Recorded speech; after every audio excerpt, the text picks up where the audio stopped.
Boom, we're back. I thought we might as well do a POV whilst I'm going down to collect the 600 brake engine for my Golf R,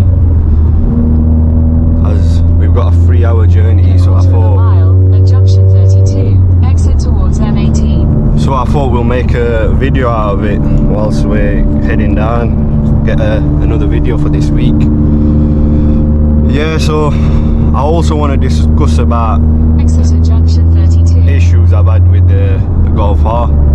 See, because I'm going back to a hybrid setup. Once I start uploading the videos, everyone will start asking why you're going back to a hybrid and stuff like that. So the main reason I'm going back to a hybrid is because I've blown the engine about 3 times and it's not worth it.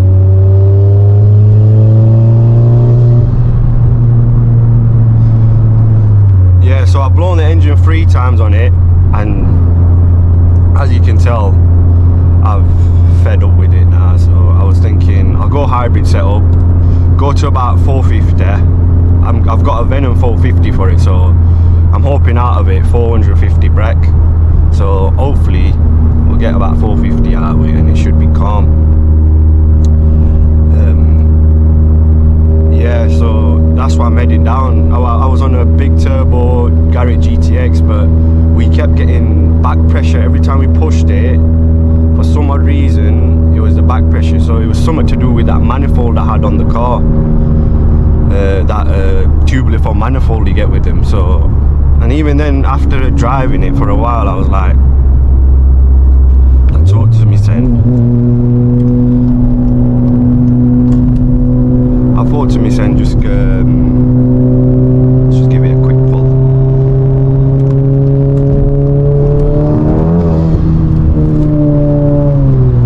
So, well, driving big turbo, I was like, oh yeah, let me just see how it goes. But I didn't like it to the extent of, you know, when you're on this, like this is hybrid setup, and you've got the power at 3k, where that wasn't until about 4.5k. So I was like, I'm sacrificing all this for what?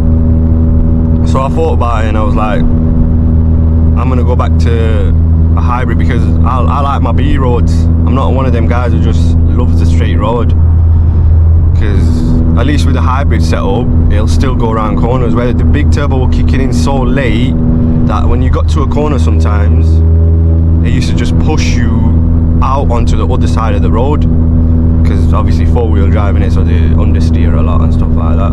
But whenever the power kicked in, it chucked you out, where when it was on a KO4 you could put your foot down and still go around bend, which when you look at it that way, that was sick, because you had instant power and anything, where with this way, when you come out a corner sometimes you've not got enough power. And I was like, what shall I do? Because I was deciding between both, and I'm like, I thought to her, and I was like, I'm just spending way too much money, might as well go back to hybrid setup. Got a better chance. Hopefully it shouldn't blow up. Obviously there's always a chance of stuff blowing up. That's what you do that's the sacrifice you take when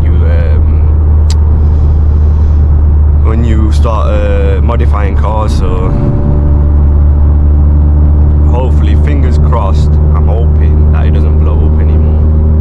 That's what I'm hoping for. But you never know with these things. Obviously when it blew up this time around, it was down at Devil Developments getting a bit more power. So I think they made close to 500, and as soon as they start pushing above it,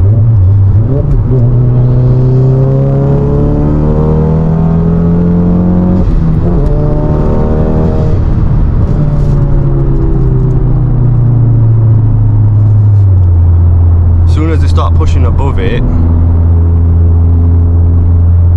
they started having issues with it. Obviously this is not going to be a proper fast POV or something like that. This is just talking and stuff like that. So if you want to skip through it and see when I get the engine, because I'll be shortening this down a bit so we can have a nice video. I just want to upload a video, so keep content going. Like I say, like, subscribe and all them things keeps us on it and stuff like that. So yeah, like I was saying, yeah, it was at Devil and the Golf R blew up there when they were pushing it for 500 brake. So we're hoping time round, it ain't too bad. Let's get round this car. 6 gear pull on this. 3k.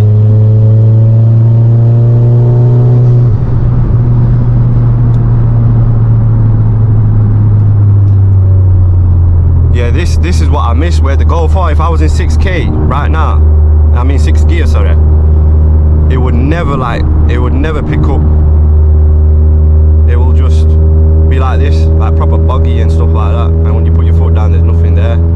But with this, if I put my foot down now in 6th gear, as you can see, it'll just shoot off.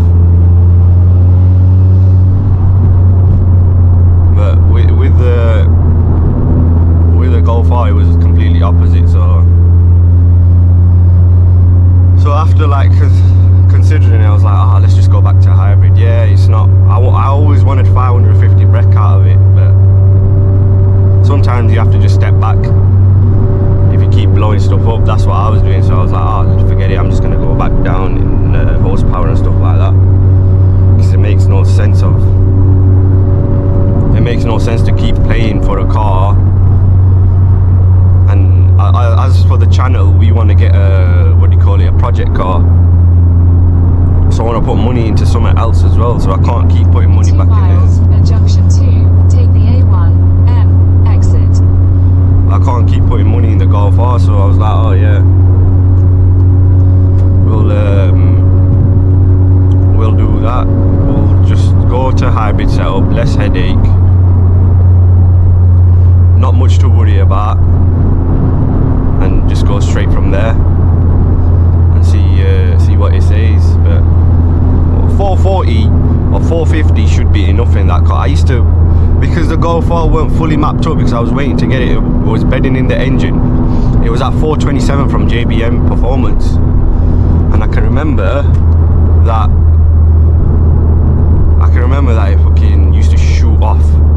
Like when you put your foot down, it used to bloody shoot off. And you used to light up the 4 wheels on it, and you're like, fucking hell. Like, you know, when the tyres weren't warm, and it used to just spin them up.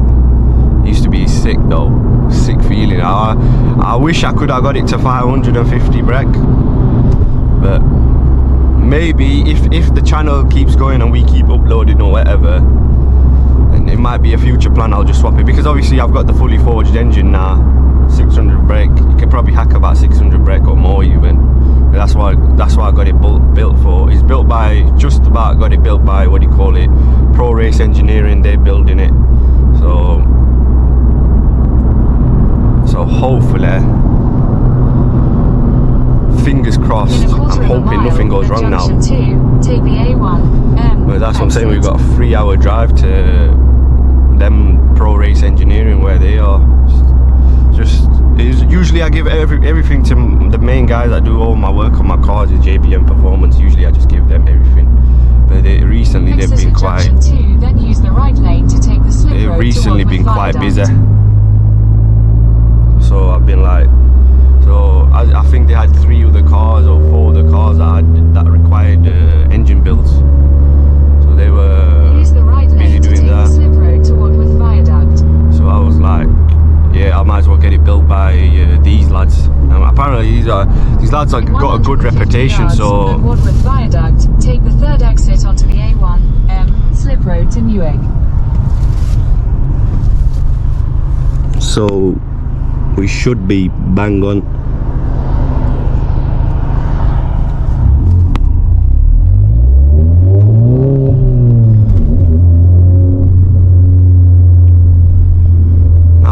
Now we'll just give it some of the sauce. Oh, I thought that were my brakes. I think that's the lorry. Big brakes in that. But yeah, I'm hoping to get, like we're saying, power wise, for some around the 4 mark. Obviously torque, I'm all about the torque. As long as it's got torque, it'll be sick. You know, the car will be pushing. Can get some serious power out of them if you've got the torque behind of it, because it's all about, you know, when you're on motorway or something like that, you don't want to drop gears. It's all about, you know, putting your foot down from 6th. I remember the KO4 was exactly like that. You could just put your foot down from 6th gear and the thing used to just shoot off. That's what I ideally want again.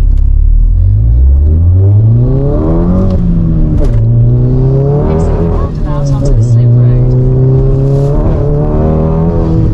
In a quarter of a mile, merge onto A1M.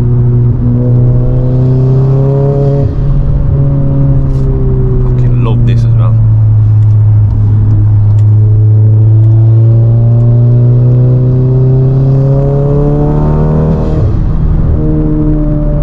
God, I love this thing as well. Continue for 51 miles. Yeah, so like you see, this is instant. You put your foot down in any gear you're going. Where that, just say when I put my foot down in fourth there, it would have probably been out of the boost range.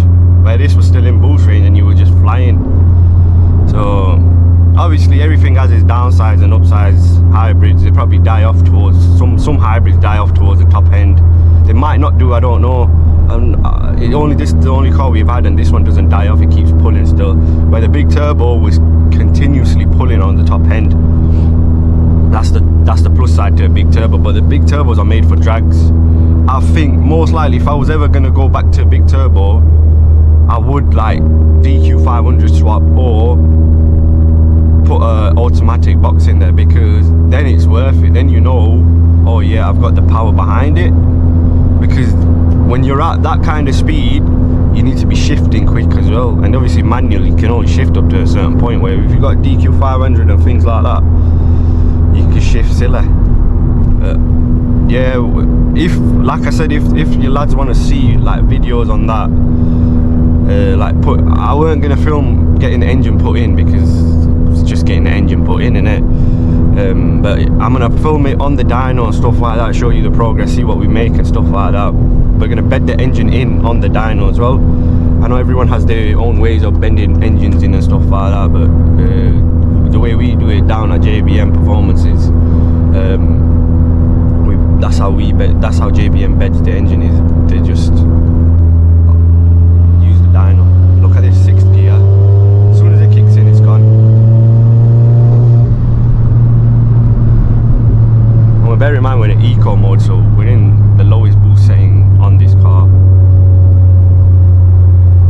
This is what I was missing. The lads will tell you that all like a part of our crew, they'll tell you how it was fun and that, but it was just too late, and it kills like the fun. It's like it used to take a certain time to get to the RPM, and then you had a bit of power. By that time, everyone's slowly walking away from you if you raced off the line or something. Obviously in Mexico and everything. Like now we're in Mexico as well. We're heading back to the USA through Mexico. It was just, the power wasn't instant, and that's what a hybrid hasn't. I was so used to that KO4 that whenever I put my foot down, everything was there. So that's why I was like, and then obviously when you drive this thing on top, it's GTI, you're like, oh yeah.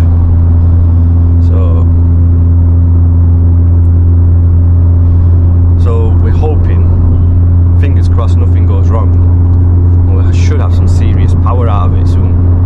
There should be more videos on that and less videos on this now, because I've rinsed the crap out of this car. I've been using this for every video. So yeah, like I think I was saying about Devil, yeah, it blew up there. I think it made about 500, and then as soon as they tried getting it above 500, they start getting back pressure build up and stuff like that, and then all of a sudden it dropped. It broke the cylinder head, exhaust valves and stuff like that in the cylinder head, and obviously that's damaged the pistons and stuff like that. We still need to investigate the old engine, like what's repairable and what can we keep. This is like a complete new engine, gone to get a full rebuild. I'm about 2 hours and 50 something minutes away now, so I think I'll catch you lads. I'll give you a last pull. I'll give you a 4th gear one, load it up. Watch how we catch that up.